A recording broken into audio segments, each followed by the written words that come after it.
What's going on, everybody? My name is Omar Thabit. I'm here with Nagi Alsubai from New York City, as well as Peer Minds.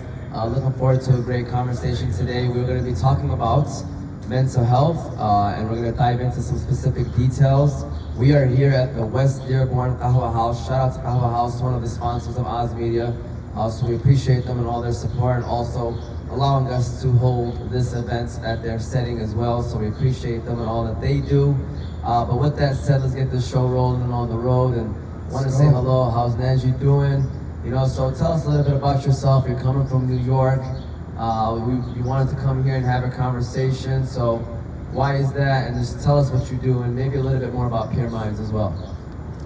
Yeah, man, listen, thank you guys for having me. Again, my name is Nagi Alsubai. I'm born and raised in Brooklyn, New York. I have a lot of loved ones here in Dearborn, Michigan. So what I wanted to do is really focus on the whole mental health aspect that's really plaguing our community, right? Both here and in New York. Those are the main focuses for me. And why I wanted to do that is because it's a real issue. It's really happening with a lot of our youth, a lot of our brothers and sisters of all different Arab Muslim backgrounds. But the problem is that the conversation is there and it's just waiting to happen, right? So it's pretty much, it's that call for help that isn't really being responded to in the way that it should. And unfortunately, if we're living in the reality of it is that so many lives that are lost, that shouldn't happen lost, have been lost, including dear loved ones of mine. So, including myself, and I want to get into, some topics may not be as comfortable for some people out there in the Muslim and our community, but topics like these can actually help save their lives. So with that, I have a whole background in education. So I worked in public schools and administration. I worked in universities in New York, and I have a background in nonprofit operations and development. So with that experience, I was really able to really get to know the developmental side of people, of students, of young adults, on an individual level, and also on a more collective level, and how they can function, how they can have that dual functionality with each other, right? So by taking that, I managed to create this new organization called Peer Minds, which is a nonprofit that is registered in New York. And what it does is that it is a nonprofit that is solely dedicated to providing mental health services through mentorship and education for Middle Eastern, North African, and South Asian youth. And why that's so is because I'll jump into my story as to why this format is the way it is, and to have a better understanding of what the functionality is for Peer Minds and what the mission is that think of it as a combination of Big Brother, Big Sister meets AA sponsors, right? So we've heard of this concept before, right? So with that, it's something that's more culturally appropriated towards the Middle Eastern, North African, South Asian, Manasseh for short. So it's catered to the Manasseh community in a way that's really culturally relevant, culturally sensitive, and in a way that helps unify our belief system with mental health initiatives. So that's the main focus of Peer Minds, and it's still a new initiative. And alhamdulillah, it's making a little bit of progress. So I wanted to, kind of bring that kind of support in the way that I can to the networks here in Michigan, because I know there are initiatives going on here. And I have been asked to be part of some of them, so I would gladly be part of it as many as I can. And I just think it needs to come from a person who has gone through severe mental health issues, even a suicide attempt. I even get anxiety just talking about it too, because it's our community and people get very scared to just open up about it. But alhamdulillah, subhanAllah, the responses that I got with sharing my story was so positive in a way that I never even imagined would have happened.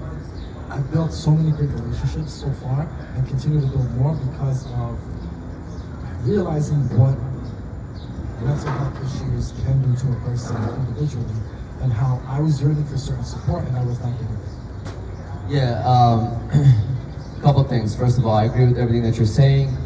Second thing is that, mashallah, you have a very deep mellow tone voice. Make sure you try to bring the mic as close as possible and try to be as loud as possible as you can, because we want to make sure that everybody's hearing what you have to say, because it's very important information. So If you don't mind sharing, I know we talked about this one-on-one, and you always kind of mention it, but can you share with us a little bit about your journey with what you went through in terms of the mental health crisis and stuff like that? And because it's so important, I feel like, to share this story, because a lot of people can relate, but a lot of people are afraid to talk about it, especially in the Arab and Muslim communities. So if you can, and I know you mentioned it, touched on it, you don't have to maybe get into too many details, but maybe talk about that a little bit and tell us how, how did you overcome it and everything else. Because I know that's what drove you into starting Peer Minds. For sure, yeah. So I don't know if everyone can hear me? Good?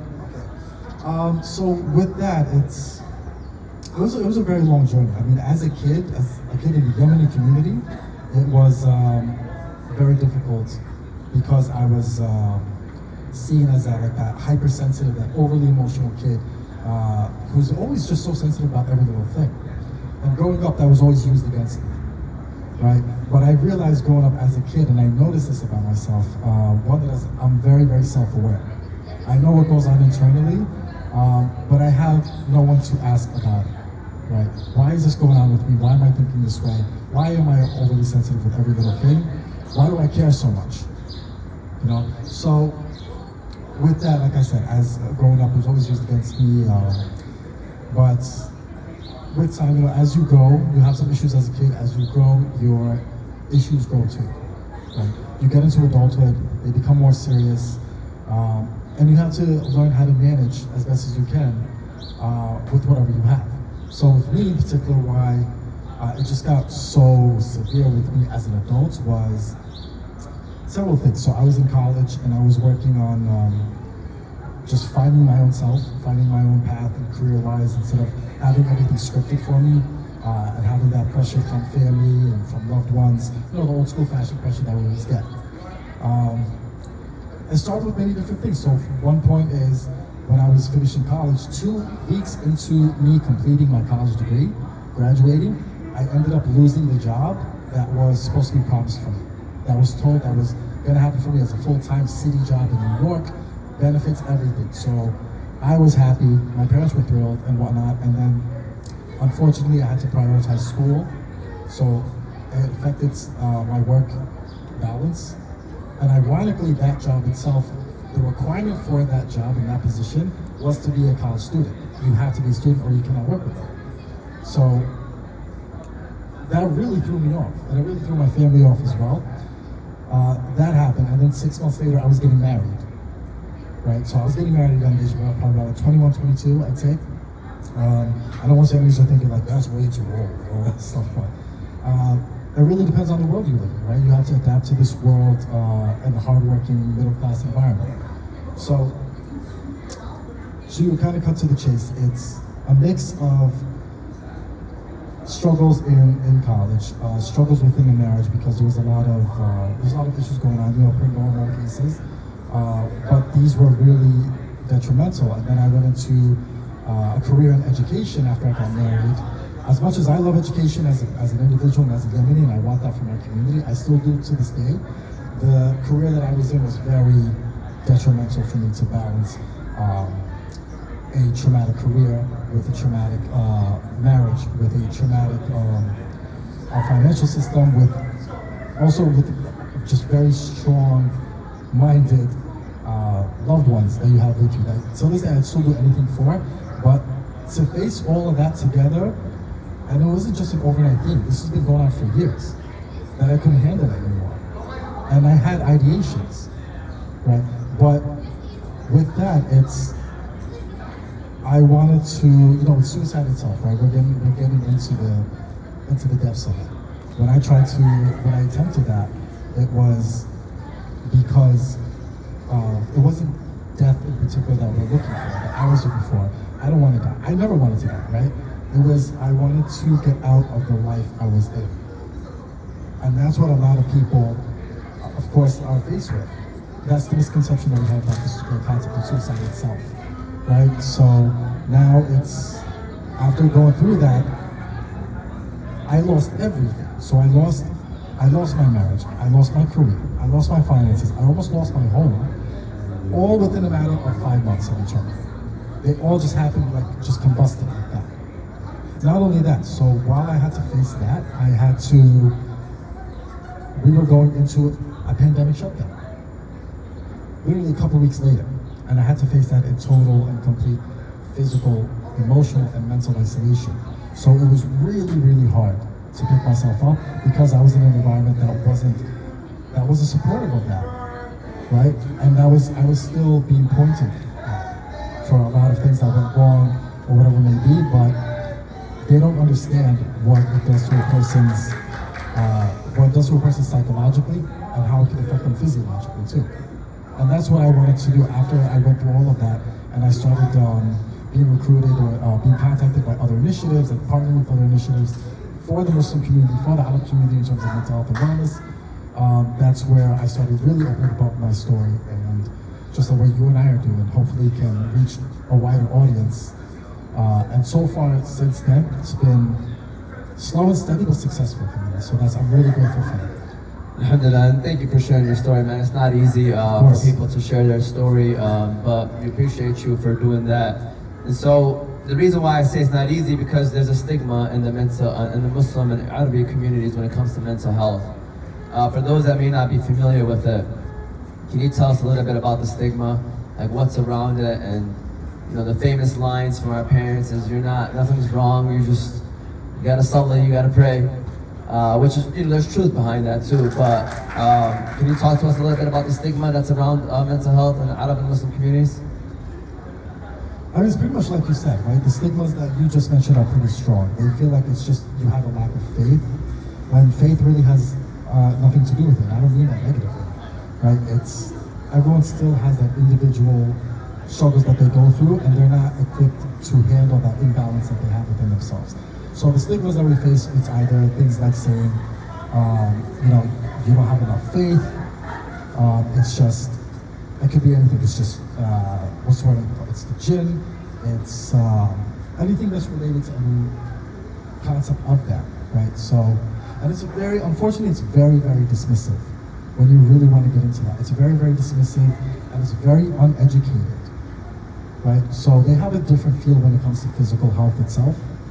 That you should be taking your medication, you should be taking care of yourself, and that's what you're supposed to do, both culturally and religiously. But when it comes to mental health is still health, So when I say it's uneducated, I feel like a lot of our community members don't take the time to be curious about it, to see if there's something that they're misunderstanding. Right, so that's one way that we can reduce the stigma itself, is have that curiosity, especially like in Islam. Islam is all about education too, right? So it tells you to be inquisitive, it tells you to be curious. One of the hadiths is right? So this is actual healing education that should be priority for our community. And going off the stigmas, and I agree with you, by the way, with everything you just mentioned. So, from talking about the stigmas to misconceptions, what are some of the misconceptions that people may have when it comes to mental health, and when it comes to the Arab and Muslim communities, or just any community in general? What are some of the misconceptions people may have when discussing mental health? Because some people I'm gonna give you an example. Maybe this will help the conversation that way. People say you're crazy. When someone says, I have issues, or, I have this problem happening, they just immediately point towards, you're crazy, there's something wrong with you, it's a magnoon, you know what I'm saying? What are your thoughts on that when you hear something like that? Yeah, similarly to that. It's the first, usually in most situations that I've seen and I've experienced, is that they want to call a sheikh. You might be crazy, you might be possessed. You might have a jinni in you or whatever it may be. I mean, that's fine. We don't have to dismiss that, but we have to consider the science and the physiology and the biological structure behind it, right? So when we're thinking of things like schizophrenia or what's it called? Not anxiety, schizophrenia, or if you're on the spectrum, right? Bipolarism, of course. Bipolarism, if you're on the spectrum. These are all really non-faith-related occurrences, right? I mean, kulli shay maktub min Allah, right? So, and it's a way to grant us closer to Jannah, right? So with that, I mean, you can't really, again, dismiss the scientific explanation behind it. You need to get that education for that, right? You mentioned the misconceptions. We talked about that. It's really the same thing in the cultural setting, right? It's so repetitive, right? That it's built into the overall system now, to our overall belief system. We don't know what else to believe outside of that, right? Even if some of us think that there is something to believe outside of that, we don't know how to attain that.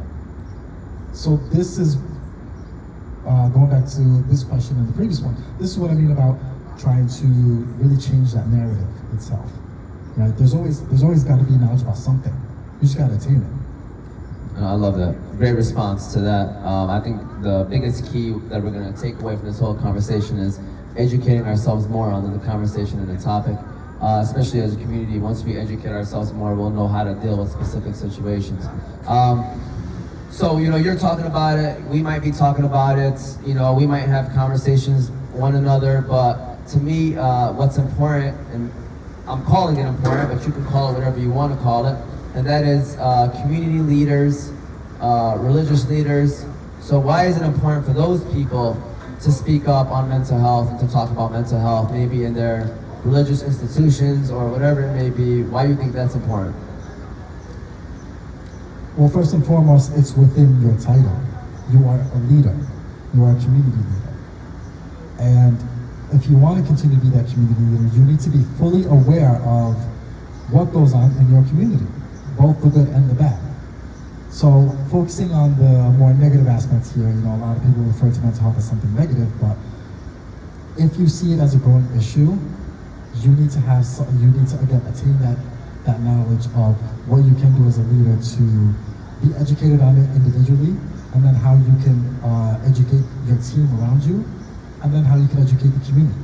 Because one person can only do so much alone, right? But luckily, alhamdulillah, I've been seeing a lot of change within the community leaders and religious leaders as well, who are actually very open to the concept of mental health support. Right? And why I have a high respect for them is because they're unifying the concept of Islam and wellness and health, right? So when they do that, it's a new form of education. Well, not new, because it's always been there, but again, it wasn't always sought after, right? And one thing I like to ask people when I'm tabling or when I'm talking to people about these topics is, hey, did you know that Islam actually invented the study of psychology? Many people didn't know that. Some people did, but the ones that didn't know that, that's a good opening question and conversation to have with them. And then, subhanAllah, you see like the whole perspective changes from that other person, right? So they're taking the initiative to be educated, because that's an important quality to have as a leader. You need to know as much as you can. It's impossible to know everything, but to know what's going on in the community and to choose to not do something about it, you're only adding fuel to the fire. You're not improving in any way, shape, or form. How can I rely on you if someone I know is going through something and they need resources and you're not allowing them to have access to it? I love that. Great response. And biggest thing that's been happening a lot with professional environments is cultural sensitivity, training, with whatever it may be, rather if it's learning about a different, background, like I said, our culture. So when it comes down to the topic of mental health, is there a culturally sensitive way of approaching that conversation when you're talking about Arab and Muslims who've had this opinion on it for hundreds and hundreds and hundreds of years? And so, is there a way of approaching it, culturally sensitive? Like, do you just straight up say, hey, sit down and listen to me, or is there a more beneficial way of how do we address this conversation?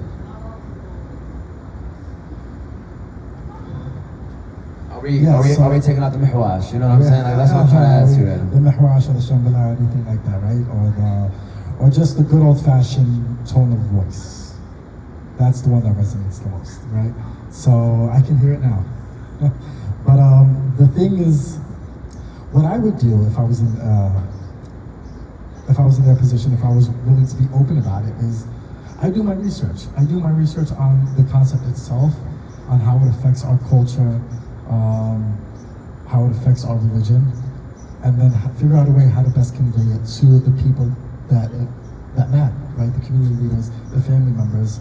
And there are ways to do it in culturally sensitive ways. I've been in nonprofits that have worked with the Yemeni community, the Muslim community, that caters to their needs in the U.S.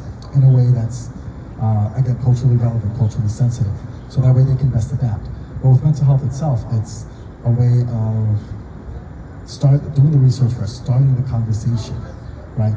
Doing the comparisons with the physical health and mental health itself.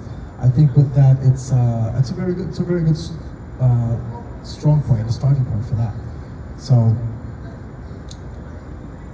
utilizing the, how do I say this? Because it's not a what's the word I'm looking for? It's not a one size fits all, right? Ironically, because it's the culture in the community. But again, you just have to be open to attaining that knowledge, because it's gonna affect the person in a way that has these detrimental consequences, right? So, for example, if you're having, let's say between a father and a son, right? So, let's do a little role play, right? You're my son, right? You're my boy. Now, I'm gonna tell me what's going on. I don't know, I just haven't been sleeping well lately. Things have been on my mind, I've been stressed out. Just need to work on a few things, but alhamdulillah, I'm doing good. Okay, so what's been going on? Tell me more. School, work, friends, social life, all that stuff. Here's the thing, a lot of times they'll just go and cut you off, right?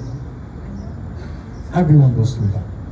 You're no different, I'm no different. Everyone has to go to school, everyone has to go to work, has to pay the bills, has to do all of that. That's just the way we gotta do it. That's life. So with that response, what just went through your mind? I don't want to talk about this anymore. You don't want to talk about it anymore? Yeah. Okay. I myself don't want to talk about it anymore. Right? I mean, I don't want to talk about this anymore with you. That's what I meant to say. Exactly. Yeah. So that itself, when you do that to somebody, right? It's a way to what I call, you're suppressing it, right? They're becoming a ticking time bomb. They don't know how to deal with it. It's okay for you, let's say as a parent, it's okay for you not to know, right? If I had a kid and we were going through a situation, I'd say, I'm not really sure the best way we can do this, but let's find those resources. Let's look into it and see what we can do. If I was to tell you that, what would have gone through your mind already? Yeah, I mean, honestly, it would be, I need to go talk to someone else about this, or I'm just gonna hold it all in until, probably not gonna talk about this, you just gotta deal with it internally, unfortunately. But speaking just hearing your tone saying that, I can already tell that it's already happening. It's already unfolding internally. Yeah. So going from that, you mentioned resources. I know Pure Minds does a great job. I know you guys are based in New York, but I'm sure that you guys are trying to do different things in different cities and states as well. So what are some resources just that you know of that can help people if they need that help or that assistance? There are a lot of resources out there, believe it or not. So there are a lot of local nonprofits. Especially, I come from New York. I'm not too familiar with the nonprofit space here in Michigan, but I'm gonna be on my way to do that. So, but local organizations, they have some sort of resources or some sort of referrals that they can send you to, right? They don't always just say, no, we can't help you, or they'll make sure to go out of their way to get what you need, right? Even if they don't provide the services.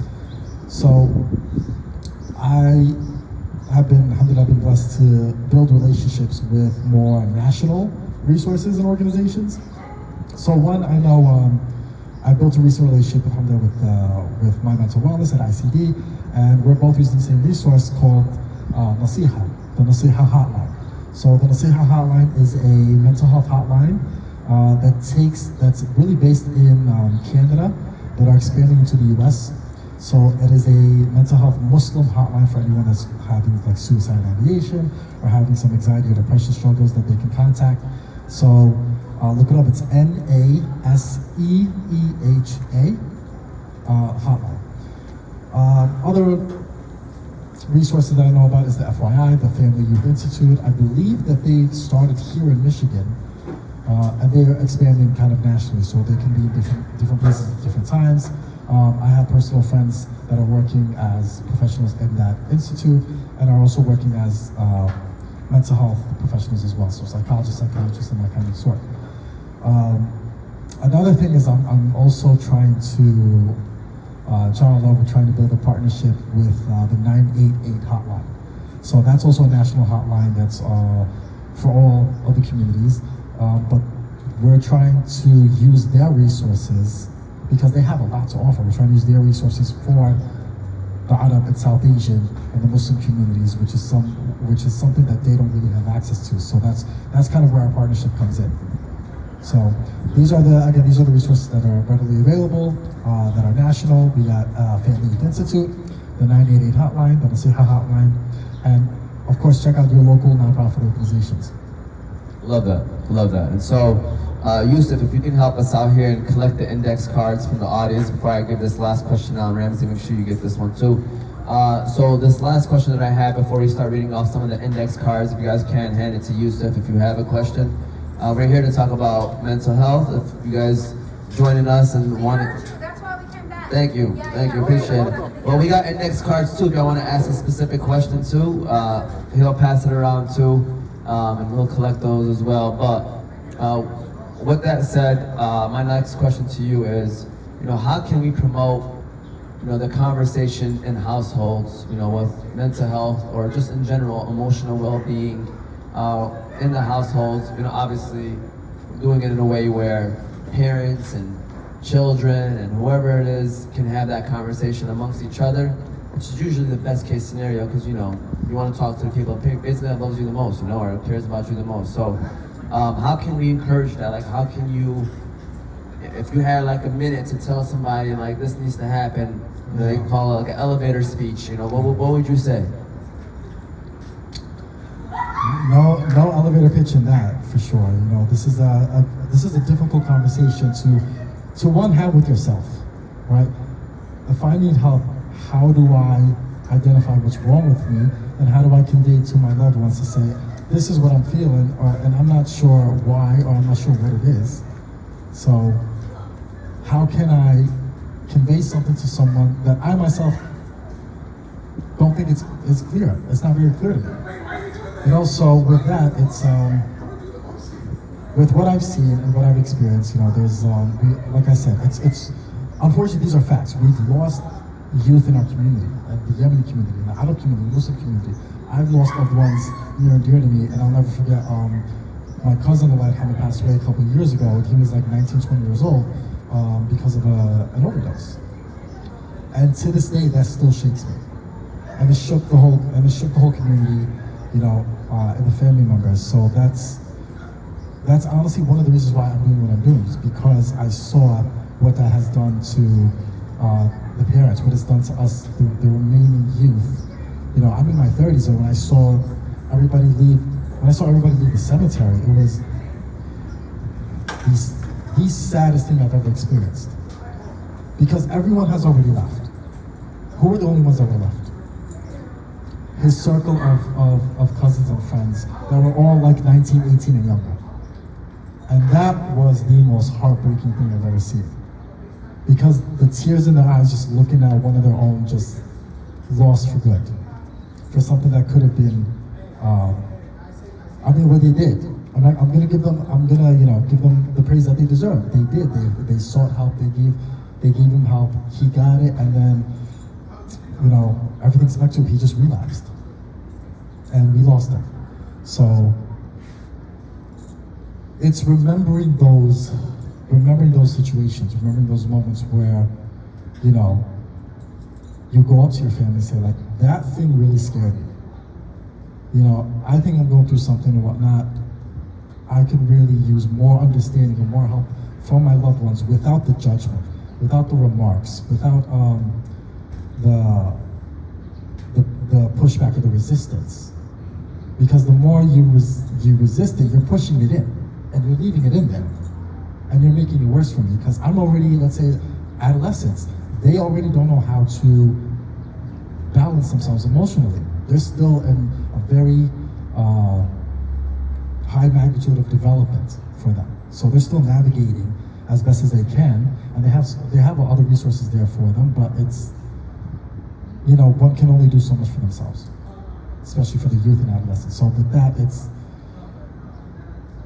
just remembering these situations and wanting to get more knowledge about it and seek more help, so that way this doesn't become a pattern, more of a pattern than it already is. I wanted you, before we move on to the index cards, you can bring them over here, Yusuf, if you want to bring them around here. My question to you is, how should a parent address it to a kid? Like, to their kid? Give me like a blueprint right now of how a parent should start that conversation with their kids, or vice versa. A kid should start that conversation with their parent. You know what, Ahmed? It's and this is something I, on a personal level, would love to do. Is I would love to have that conversation and connect with parents that have children that are suffering through this, right? Because as we get older, you know, you're a parent yourself, right? So as you become an adult, the image of your parents changes. I now start to see my parents and everyone else's parents as people, because now we're both adults, and I know what you're going through, and you see what I'm going through, even though you don't know the entirety of it because we're in different times. But you have a better understanding of who they are as people, and that's how you start to see them. One thing that I have seen, and I think is amazing, is like in a lot of these like Islamic and youth centers or whatnot that have these youth leaders that are leading their community and are educating their community in a very positive manner and have a really good rapport with the people. So when they have, and I've seen it so many times happen, when parents go up to that leader and say, look, this is what my kid's going through, and I know you deal with them, right? What am I doing wrong? What am I doing that's incorrect, that's a bit more stressful for them, right? So that's what I'm seeing, and I'm hoping that we can have more of that with the youth, but in a general sense, I mean, like I said, it's a very difficult thing to do, right? Just be very attentive to the community, to the times that we live in. Be attentive to the common issues that society is facing and how it can be affecting your loved ones, your family, and your community. From there, you both can have the conversations. Be like, look, this is what we're going through. This is what today's world is going through. How do we adapt to it in a way that doesn't deter us away from what we believe and deter us away from our own identities and so forth? Great response. And honestly, if I were to give any advice on that too, I think it just starts with just, first of all, having that relationship with your kids. It doesn't have to necessarily deal with mental health. Just always being there for them, having that relationship where you're so close to one another, where they feel comfortable talking with you, that's first and foremost. And then once they feel comfortable talking with you, you know, every now and then share how are you doing, and ask more specific questions when they talk about their day. And then you being vulnerable as well, especially as parents. You know, when your kid sees you being vulnerable to them, saying, "I'm be honest with you, I have a bad day. I'm stressing out, and honestly, I just want to be left alone." You know, they can pick up on there might be more to it than just you having a bad day, you know? And so when they have a bad day, they're gonna tell you the same thing, and then you can ask them, how are you feeling? And you know, what are your thoughts? And they might not know that there may be an issue there, but then that's when you as a parent, being educated, going back to that conversation, you then can provide them either the services that they may need or just that, you know, that talk that they may need. So yeah, and this is why I brought up the example of going to those community leaders that deal with a lot of youth and so on and so forth, because it's the key word that you said, is the rapport. The youth have built a rapport with said person or people. Build that rapport together as a family, right? And that definitely brings you closer. I can't tell you how many family members that I see in our New York Islamic centers that come together as a family, that are connected with the same people, that are around that environment that is uplifting for them, So yeah, building that rapport is definitely really important because you get to see sides of each other that are, and honestly, subhanAllah, very beautiful. So yes, build that rapport, and then that could be the first stepping stone, like you said, to get further educated and to start having more comfortable conversations. Love it. Yusuf Dab is about to bring us these index cards right here. We're going to address some of these questions that some of the audience members have. And by the way, if I mess up, please forgive me, because reading is everybody's handwriting. Yeah, reading handwriting is not easy. All right, so our parents had it harder than us. What do you say about the people who say man up? So let's start off with that one. So you talk to a father or a father figure or someone in the family who's of that nature, and they tell you, man, you need to man up, man. Stop talking about this stuff, bro. You being soft. Your reaction to that is what? My reaction to that is I actually really feel bad for the elder generation that say that, because I've caught myself in certain instances saying that to somebody younger than me or somebody else, even the same generation as me, where I had to check myself, and I'm like, I don't like that I said that. And I said that from a place of resentment. I wasn't resenting you for saying that, for asking me that, or saying what you're going through. I was resenting the ones around me that have taught me that concept. In a way that I'm like, now you taught me that, I don't know how to help this person that I really care about, and I want to help. But now you have shown me how to divide instead of connect. So, and that's what they had to go through too. It was that never-ending cycle, that generational thing, right? And they had to do with what they had at the time. They didn't know anything else, right? They weren't built with the tools or equipped with the knowledge to not just have the conversations, but to build that foundation, to seek that knowledge, to have those conversations, So that way when you do have a conversation with somebody, you know what you're talking about. Great point. Medicine. What are your thoughts on people taking medicine to help them heal through whatever the mental health issue may be? And then comes a conversation of, religiously, Quran and the Hadith. Like, do you think that that's an easier route to take for people, specifically obviously Muslims? Just what are your thoughts on all that? Medicine, the religion itself, maybe diving more into your religion, maybe doing less medicine, more religion, I don't know. What are your thoughts on all that? I mean, again, for this, it's not a one-size-fits-all, right? There's medicine there because people need to take it. When I was still going through all those issues, I was taking medicine too.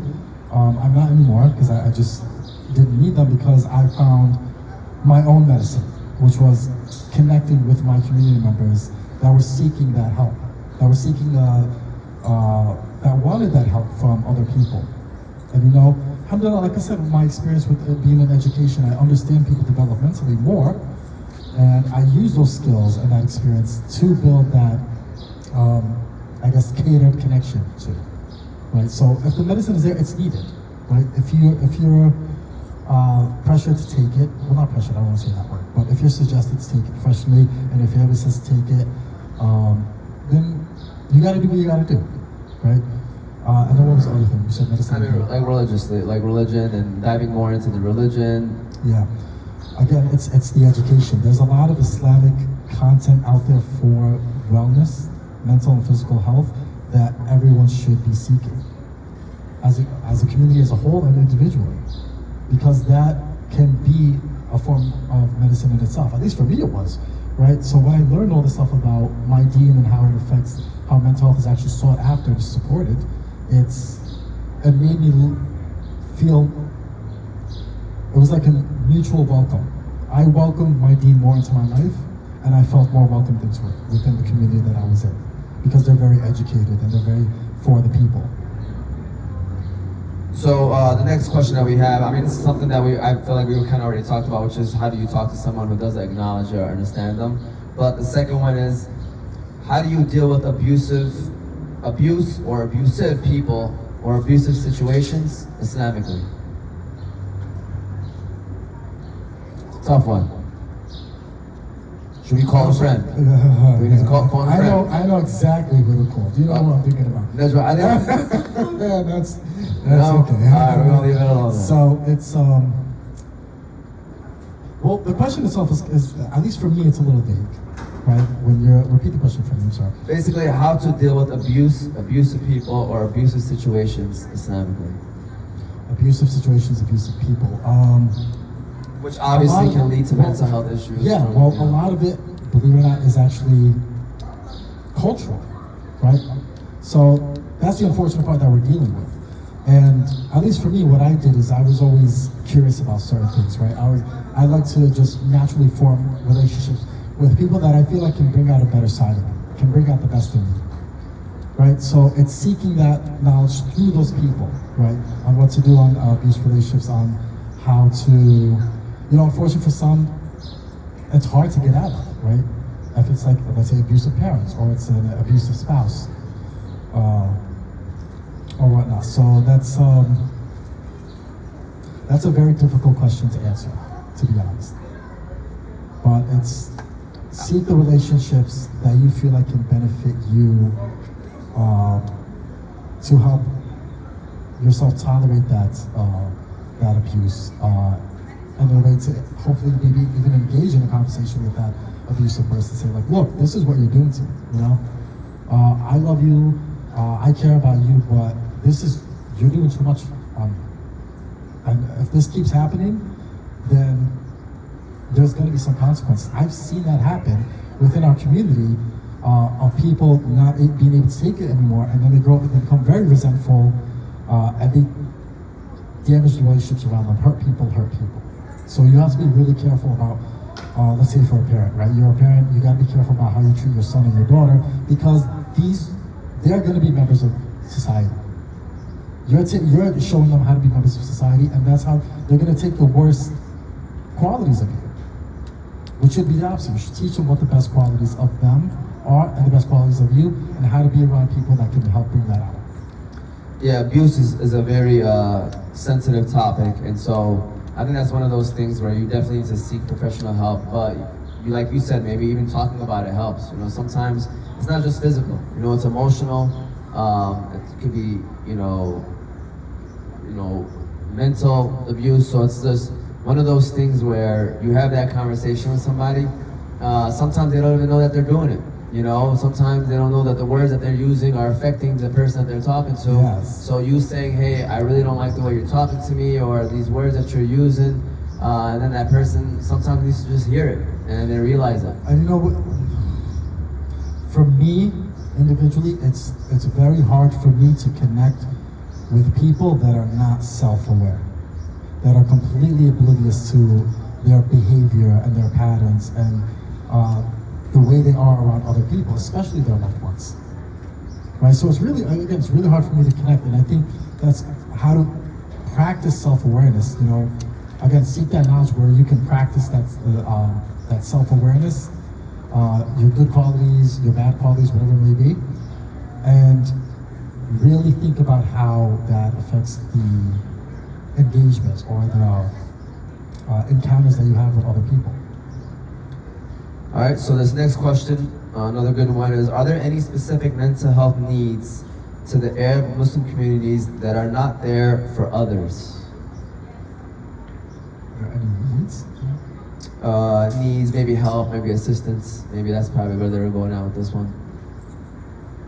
Sorry, repeat the question. So basically, are there any specific mental health, assistance or that to the Arab and Muslim communities that are not there for others? Like, is there something that the Arab and Muslim communities have that other communities may not have? Maybe they should be encouraged to look into? Oh, okay. Well, I think it's the opposite. I think there are a lot of things that other communities have that the Arab and Muslim communities like what, for don't example? have, right?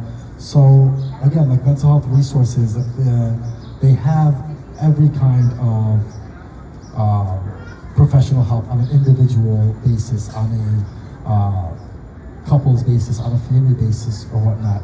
So I think I'm starting to see a kind of a growth in that.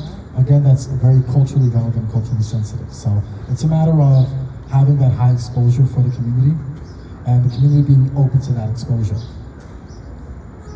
All right? And then again, this is more about talking about the community, be more encouraged to seek help. Like, how can we encourage the community to seek help? I know you kind of touched on this. Maybe you want to mention it again. One thing that just popped up into mind now was going back to the older generation. Why a lot of times when my heart does break for them is because of what they had to endure, right? What they had to endure and how that affected their capability of interacting with other people. And there was one thing you mentioned, I forgot what it was. Sorry, encouraging them to seek help? Oh yeah, so this is one of the reasons why I really do love therapy, right? I've taken therapy several different times in my life because it's an exploration, right? People like in the older generation, those are the ones that's kind of like old school versus new school type thing where there's the clash over there, right? But for the old school, we want to acknowledge like, hey, I want to change that narrative instead of saying like, you guys had to deal with that, we don't like that, don't put us through that, right? So with them, it's just acknowledging them and saying, hey, we know what you went through, right? And I want to talk about that. I know very traumatic things that my own parents went through. And that I'm actually slowly having those conversations with them. And to my surprise, they're becoming a little bit more open about it. But alhamdulillah, it's because they're seeing the advocacy that I'm doing and what I'm doing for the community of mental health and the people that are responding to it. So they went through some severe stuff, right? Each generation just was worse than the last. But, you know, at some point you do have to, the foot has to be put down. And once you're crossing that line, you gotta acknowledge that you're crossing that line. And you gotta be told that you are crossing that line, right? I'm trying to find a balance within each other and not trying to separate ourselves and cause that division. Because look what the division has already done. So I went to therapy once, and then my therapist needed a therapist, so I stopped going. That's what happened. So, here's what happened. My last therapist that I saw, he told me, he goes, you know what I talked to my therapist about? First, two things, right? I also deal with my mental health with humor, right? So sometimes I'll tell him like, listen, I think this is my hour, not yours. That's one thing, right? That's fun. The second thing is that it's a lot of therapists are gonna hate me for this, but I find it funny in a positive way that they're seeking therapy. But that goes to show you that it's something that really needs to be sought out. And I've had this conversation, believe it or not, just a couple of days ago in an Islamic center that offers these services, right? And they said, and I was talking to one of their therapists and their professional workers and saying like, you guys have to take on a lot. You have to absorb a lot of other people's stuff. And that's very exhausting. As a regular individual, and you're not in the professional services, neither am I. I do a lot of my mental health work, whatever, in a non-clinical way. But if somebody is having a conversation with you, if I come up to you, we're best friends, right? Good luck being best friends with me. But if we are best friends and I'm constantly telling you about everything that's going on with me on a regular basis, and it's, how are you gonna feel? Drained? Drained, that's the key word. It's so draining, right? And that you have to take on that, not just from one person, but from so many different peoples, so many different demographics. So yeah, I highly encourage for therapists to take therapy of their own. 100%. And not for them to have to like sit in front of the mirror and be like, how do you feel today? Yeah, no, for sure. I think if there's a profession that needs it, I think the therapist need it probably, especially with dealing with everybody and everything. So this is a great question, and I'm gonna pretty much kind of reword it in my own way. How do you help somebody that doesn't want to be helped? I was waiting for that question.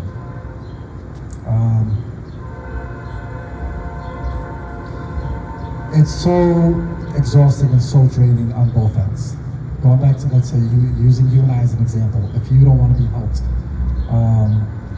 I myself have to acknowledge that not to put too much pressure on you, but to also remind you in a healthy way, in a healthy quantitative way, that I'm still here for support if you need. And I'll be checking in on you and whatnot, because I've seen this when I was in education, right? Where it's, the child is left behind because they don't want to be helped, or somebody that is dealing with certain issues and they don't want to be helped, or whatnot, is one, they don't know how to accept that help. they're so used to being around resistance that it's instilled in them now. But what if it's somebody that's close to you and you care about them so much that you're like, there's definitely an issue. And I know they're pushing back, but you know that there's an issue. Yeah, but then you become part of the problem, because now you've given up on them and now you've crossed that threshold where there's going to be severe consequences. And it's life or death at that point, right? This person doesn't want to get better. You can't just leave them. You just have to keep going, even if it's going to take a lot out of you. But think about what that person means to you, right? And at some point, I would love for that person on the other end to have that self-awareness, to say like, okay, this person really does care about me. At least at some point, maybe I could even take one step or meet them halfway at some point. So again, it comes back to that awareness. All right, we're coming down to our last card. These are really good questions, by the way. There's more questions. I'm gonna read this one off, and then I promise I'm gonna go to yours too. And we appreciate y'all for the questions. So yeah, really good questions. Yes, thank you guys. I should have came to you guys for the questions before I did this and put it together. All right, so we see so many young adults who cannot live up to the expectations of parents with education, culture, community, marriage. How can a parent help, overcome their obstacles and provide support? And as a community member, do you support the parent or do you actually support the child with all these situations that are happening? So I guess the first question is, how can a parent support their child with all the stress that's happening at this time? Or they may be dealing with,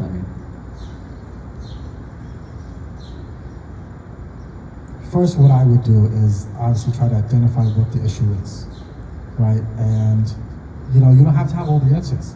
I think that's with what I see with parents, and that's why I see them as people now, is a lot of them are putting a lot of pressure on themselves, right?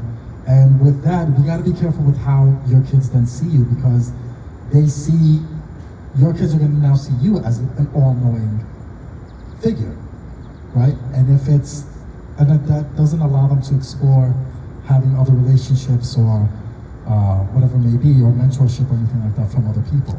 So it's okay not to know every little thing, and to showcase like, hey, I want to help you the best as I can. Let's figure out what's going on. And let them know that they're not forgotten. So again, let's say I have a kid, right? He or she or whoever's going through something.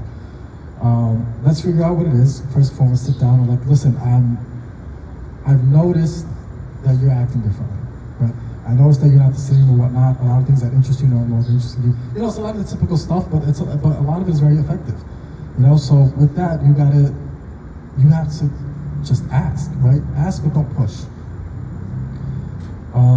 Find some common ground where they feel that safety, right? Where they feel that comfort, saying like, okay, maybe I can actually talk to my parents about this, of what I'm going through, right?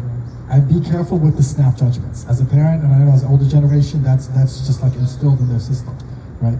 Just be careful with that, because that's the dead giveaway, right? It's like you're trying to have an innocent young wildlife animal or something like that trying to come to you, and then you snap or something like that, and it runs away.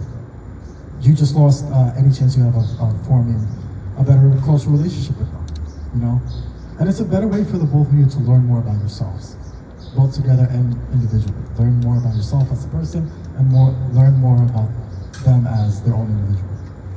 As a community member, who would you help, or how would you help this situation? Would you assist the parent in addressing the issues with the kid, or would you help the kid talk to their parent and have this conversation with the parent?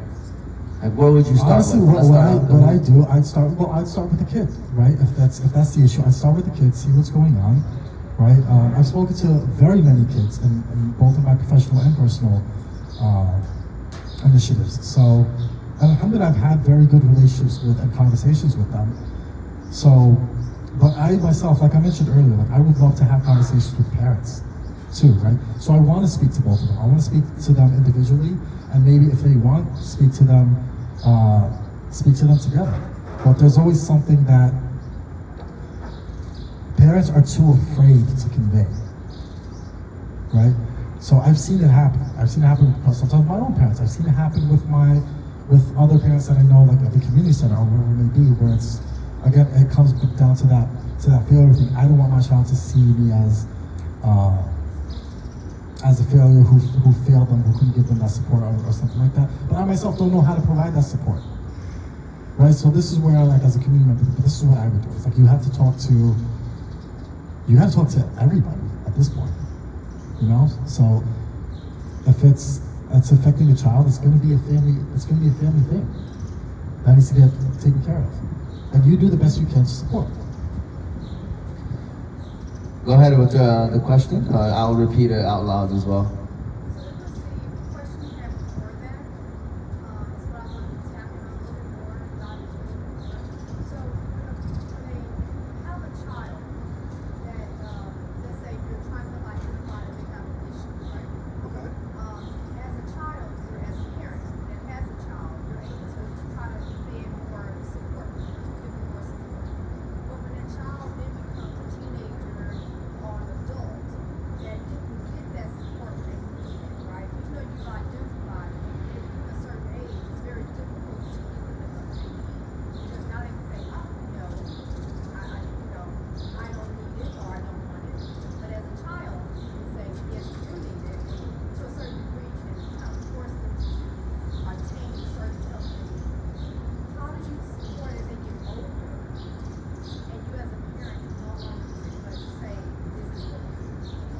So I'm gonna repeat the question one more time out loud, just so we can get it on the camera too. But the question is, basically as a child starts to grow up, when they're in their early ages, you can kind of gauge where they're at, and you can kind of tell them this is the support that you need.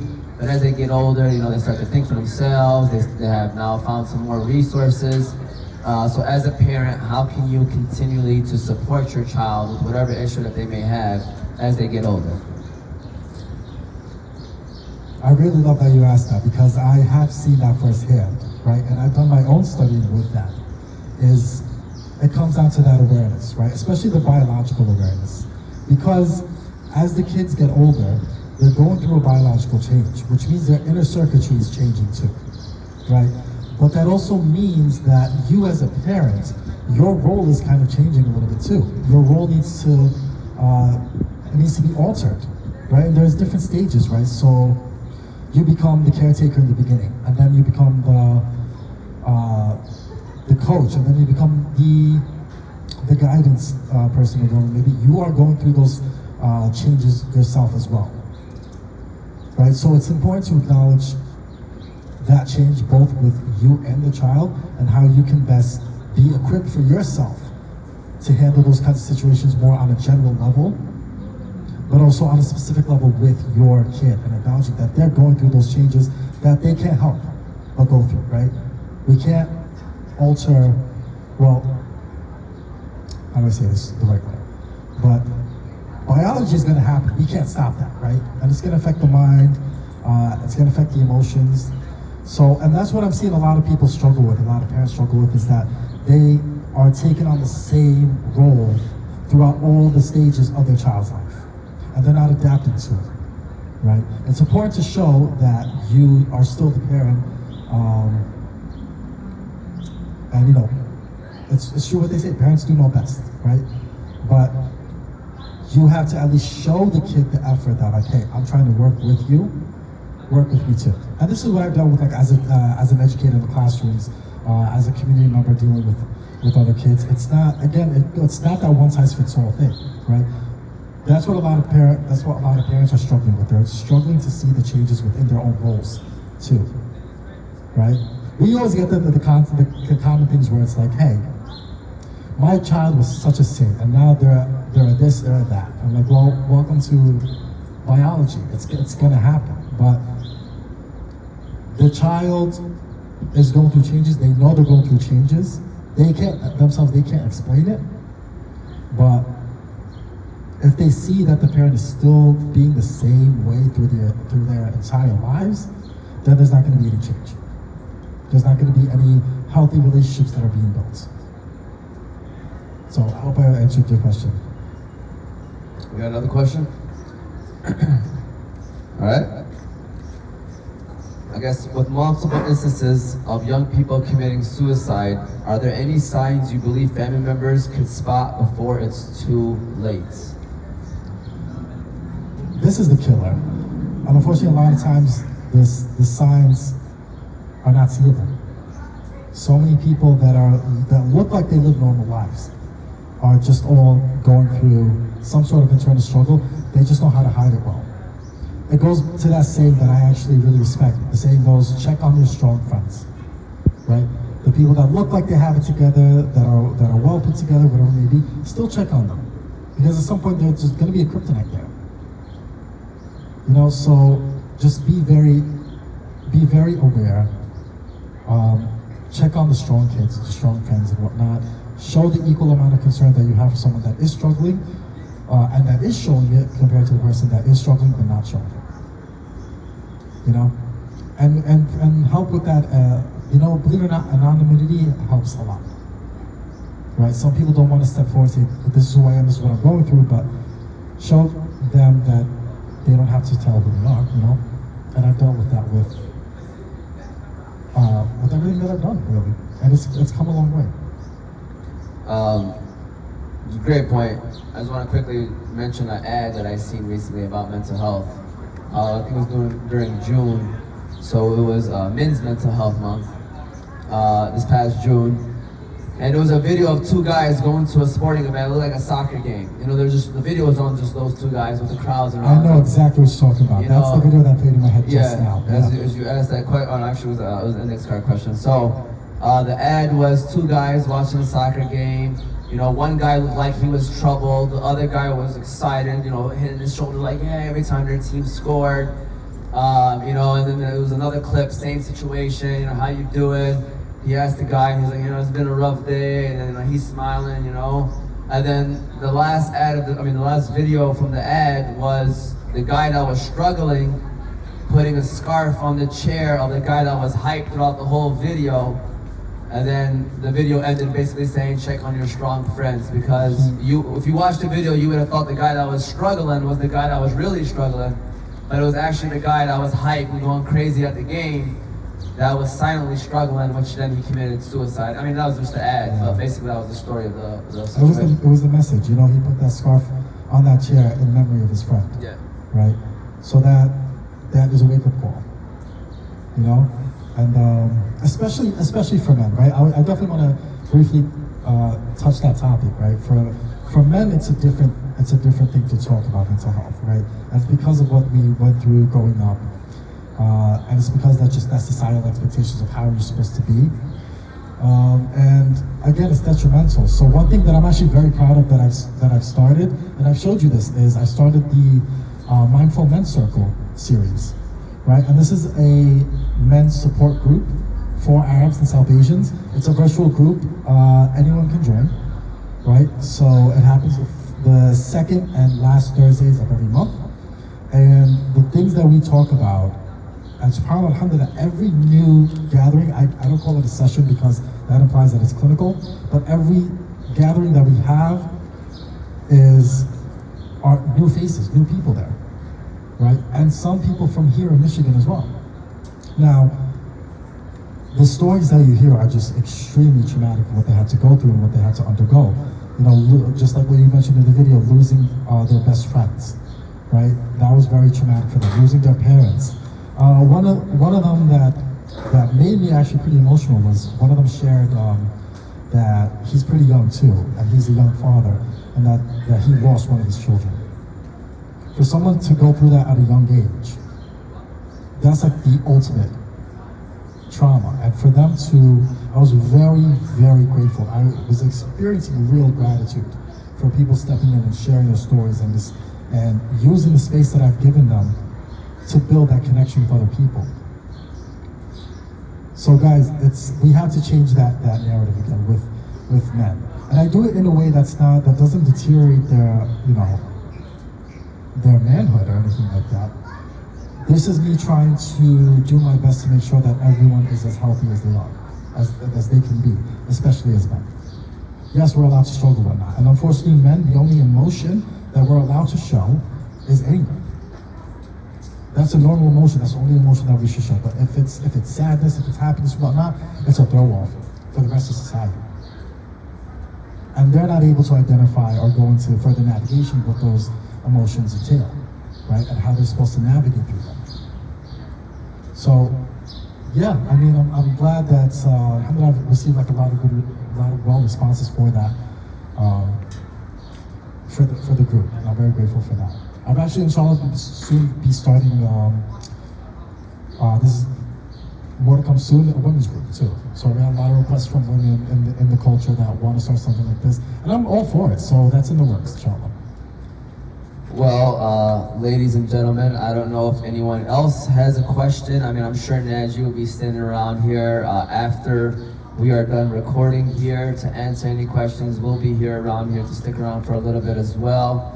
But again, Nagi Alsubai, coming from New York, coming from New York City to here in Michigan, to Dearborn. We appreciate you for coming here and having this conversation. He runs the nonprofit Pure Minds and does a great job with it. I'm sure he can tell you more about it too once this is all done with. How can people follow you? How can people contact you? Can you share that as well? So with social media on Instagram, I believe we're Pure Minds Mentors. Facebook we're Pure Minds, and LinkedIn we're also Pure Minds. So those are the three social media platforms that we have. And then the website is www.peerminds.org, which is PEERMINDS.org. There you go. Shout out to Nagi. My name is Umar Taba from Oz Media. We hope that you guys enjoyed this conversation. Again, we'll be sticking around here afterwards as well if you want to ask us a few questions as well personally.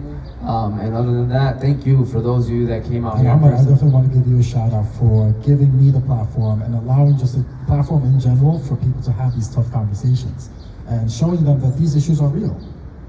So, Jazakallah khair, thank you for that. Thank you so much for having me. I really do appreciate it. Well, yeah, and we talked about this, but no need to thank me, man. This is our duty as people. We should be able to have these conversations. That's the only way we grow and we can move forward. So thank you all for tuning in and watching. And if you have questions, we'll be sticking around as well. So thank you. Appreciate it. All right.